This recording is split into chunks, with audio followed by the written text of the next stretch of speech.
بسم اللہ الرحمن الرحیم۔ میرے چینل کو سبسکرائب کریں۔ آپ کی سپورٹ کا بہت بہت شکریہ۔ بچوں کے متعلق چند گزارشات والدین کے لیے۔ آج کل کے موجودہ حالات کو دیکھتے ہوئے بچوں کے متعلق کچھ نصیحتیں والدین کے لیے ہیں۔ اگر والدین ان پر عمل کریں گے تو کسی بھی پریشانی کا سامنا نہیں کرنا پڑے گا۔ بچہ جب 2 سال کا ہو جائے تو اس کے سامنے لباس نہ بدلیں۔ بچے کو خبردار کریں کہ وہ کسی اجنبی کی گود میں نہ بیٹھے۔ خیال رکھیں کہ کوئی بچے کا الٹا نام نہ رکھے۔ بچہ گھر سے نکلے تو آپ کو معلوم ہو وہ کہاں ہے اور کیا کھیل رہا ہے۔ بچے کو نئے کارٹون اور فلم دکھانے سے پہلے ایک مرتبہ خود دیکھ لیں۔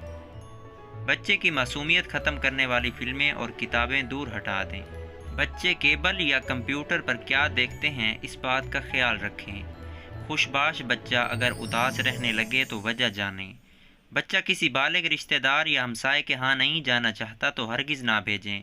بچے کو ٹویٹر، وین یا رکشہ ڈرائیور یا قاری صاحب یا کسی بھی رشتہ دار کے ساتھ تنہا مت چھوڑیں۔